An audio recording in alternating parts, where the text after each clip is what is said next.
Le mois du Sacré-Cœur avec Sainte Marguerite Marie, 28e jour.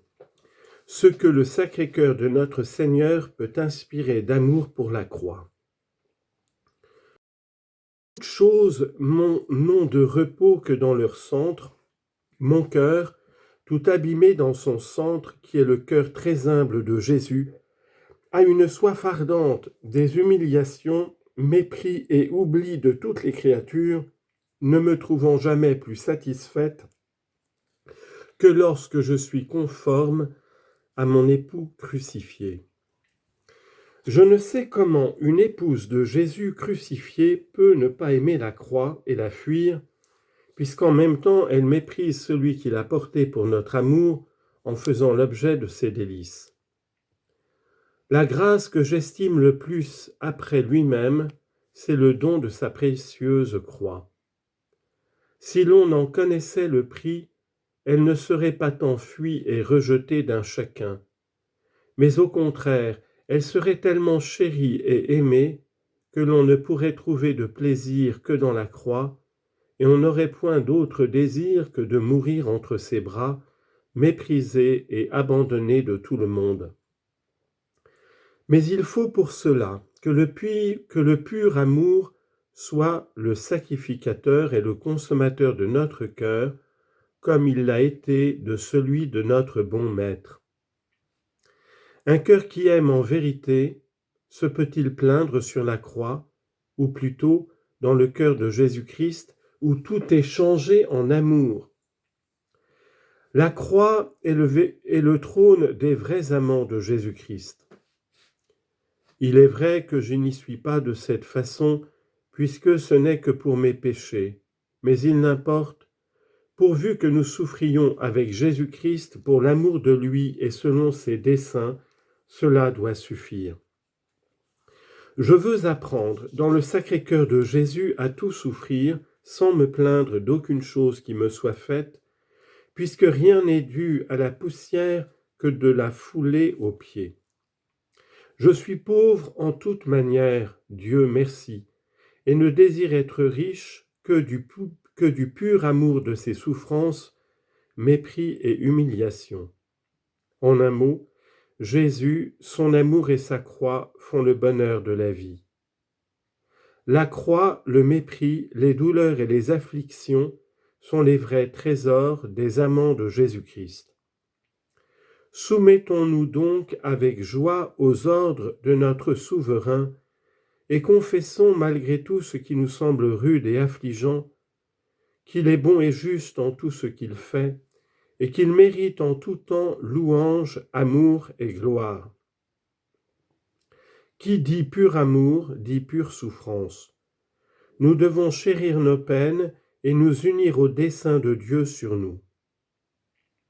En vérité, je ne sais que dire à ceux que j'aime, si je ne leur parle de la croix de Jésus-Christ, et lorsqu'on me demande la grâce que notre Seigneur me fait à moi, indigne pécheresse, je ne saurais parler que du bonheur qu'il y a de souffrir avec Jésus-Christ, car je ne vois rien de plus précieux en cette vie pour ceux qui l'aiment que de souffrir pour son amour.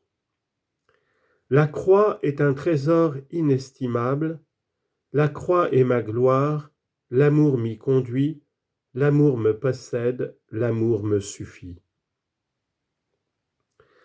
La bienheureuse se souvient d'avoir dans son enfance cherché à séparer la sainteté du sacrifice.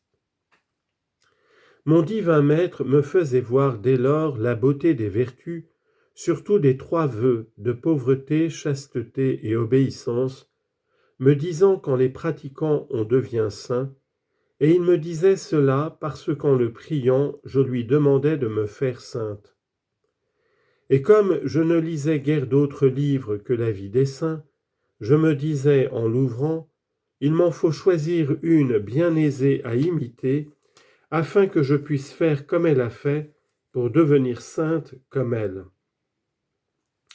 Mais, ô mon Dieu, je ne pensais pas alors ce que vous m'avez fait connaître et expérimenter depuis, qui est que votre Sacré-Cœur, m'ayant enfanté sur le calvaire avec tant de douleur, la vie que vous m'y aviez donnée ne pouvait s'entretenir que par l'aliment de la croix, laquelle serait mon mets délicieux.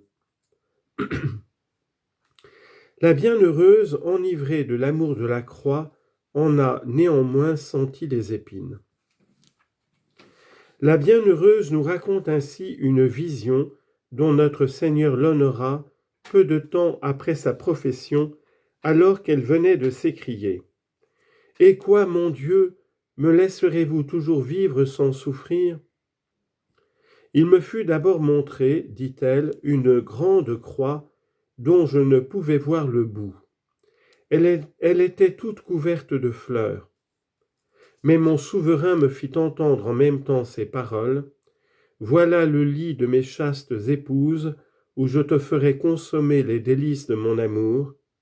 Peu à peu ces fleurs tomberont, et il ne te restera que les épines qu'elles cachent à cause de ta faiblesse, mais elles te feront si vivement sentir leur piqûre que tu auras besoin de toute la force de mon amour pour en supporter la douleur. » Ces paroles me réjouirent beaucoup, pensant qu'il n'y aurait jamais assez de souffrance, d'humiliation ni de mépris pour désaltérer l'ardente soif que j'en avais, et que je ne pourrais jamais trouver de plus grande souffrance que celle que je sentais de ne pas assez souffrir, car son amour ne me laissait point de repos ni jour ni nuit.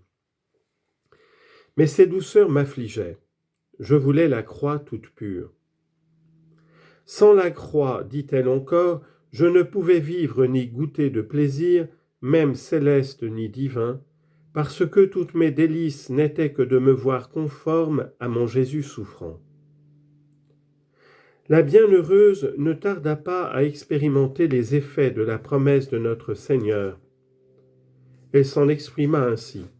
« Je me trouvais quelquefois accablé de tant de douleurs qu'il me semblait qu'en commençant un exercice, je n'y pourrais pas subsister jusqu'au bout, et puis, de celui-ci, j'en commençais un autre avec les mêmes peines en disant « Ô mon Dieu, faites-moi la grâce de pouvoir aller jusqu'à la fin. » Et je rendais grâce à mon souverain, de quoi il mesurait ainsi mes moments par l'horloge de ses souffrances, pour en faire sonner toutes les heures par les roues de ses douleurs.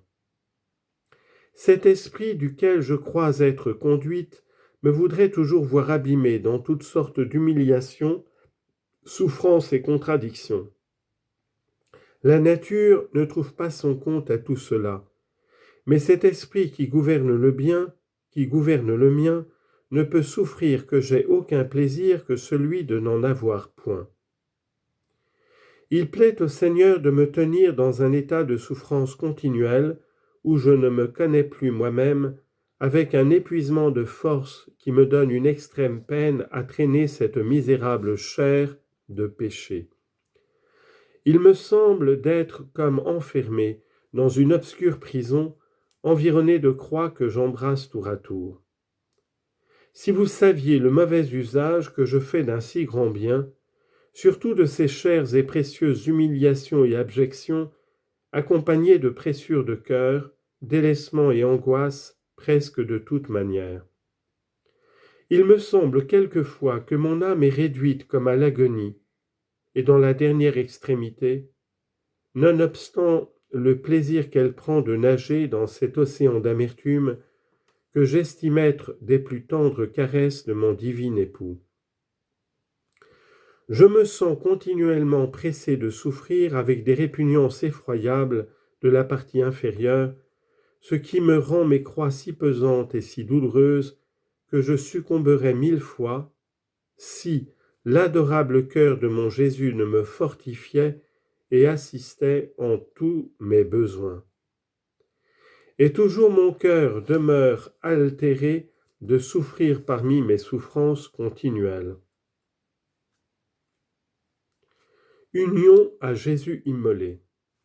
Ô mon doux Jésus, l'unique amour de mon cœur, le doux supplice de mon âme, et le martyre agréable de ma chair et de mon corps.